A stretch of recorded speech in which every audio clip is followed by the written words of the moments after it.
Is the problem? They say you should be a team player, that you should do teamwork, but you like to do your work alone. And actually, when you work alone, you outperform the work that is done by an entire team. So, how do you reconcile with that?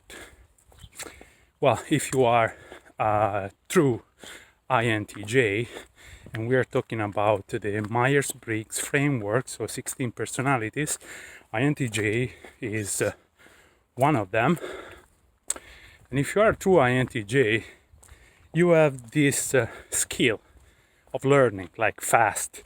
And INTJ is often called jack of all trades and master of all, because we have the ability to learn things to a degree that it's comparable with an average professional for that specific thing. So if you focus on learning something, not if, when you focus on learning something and you spend a week on that, depends on the subject, of course, how complicated is that. But if you spend a good amount of time learning and then you try doing things, after very short time, might be a week, might be a month, you can render the same kind of service that is rendered by a professional in that field. Like, he has been working on that thing for 5 years. Okay, you can replicate the results in shorter time, and you have this ability of seeing different ways of doing things. So actually, you can improve on processes, procedures, and everything. And if you don't have people around you which are holding you back, you can do this very efficiently and very quick. All right. So again, if you are an INTJ, my suggestion for you is that do what you feel like and don't listen to this wisdom. Am I saying that teamwork is not important? No, it's not what I'm saying. Teamwork is important for you in the moment you need to implement things, because you cannot do everything by yourself. You just have 16 hours in a day when you can work. I usually work 12 plus, but so if you really stretch it, you could work 16, but then you're gonna burst. Kind of have no problem working much because of our willpower, but still, you need a break.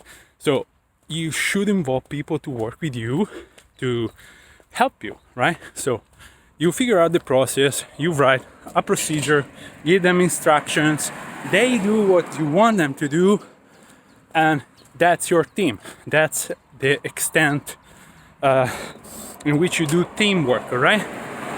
When it comes to discovering things, as I said, processes and procedures to do stuff, you don't need a team. You are working better if you use your mind. My recommendation for this is to just bounce ideas to somebody else, because this makes it much faster for you to figure out what is the right way. And you want to have people around in your brainstorming thing, let's call it like that. So brainstorming team, you want to have ideally one ENTP or one INTP. This is because they use pure logic and they can see possibilities that you cannot see, or at least they can see it way faster than you can. So just get one ENTP, INTP, and work with them, bouncing your ideas to them, and then just working with them on a call or something, and get a better sense of, are you going in the right direction or not? Are there things you are overlooking? Because this happens very often to us. We tend to go to analyze one path and we go very deep, and we totally disregard another path that was just there but we didn't see it, because we go head first So you need somebody that helps you explore possibilities, and that's just about the only person you need in the picture. All right, so teamwork, traditional teamwork advice doesn't apply to you if you work alone, especially if you are a freelancer, consultant. Don't bother building a huge team, and don't feel bad if you don't like to work in a team. That's totally okay for you, all right? If you're working as an employee and they force you to work in a team and you feel like you are underperforming, I warmly suggest you to just find another job, because you need to have the freedom to express yourself, and if this job is holding you back, you are not going to develop your full potential. All right, so key takeaways here are that everything they say doesn't apply to you just because you think differently, and your mind works differently. And remember, INTJs make up for 2%, less of 2% of the population. That's why the traditional wisdom doesn't often apply to INTJs, all right? So find a good ENTP or a good INTP you can partner up with and bounce ideas together. And that's the minimum viable team you need to be 100% efficient, all right?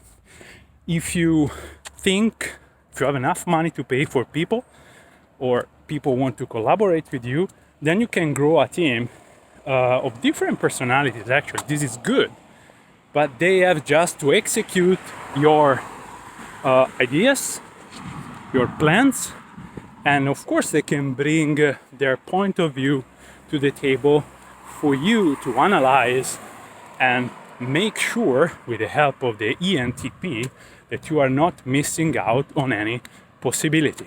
All right, so that's it for this video. Make sure you watch the next one.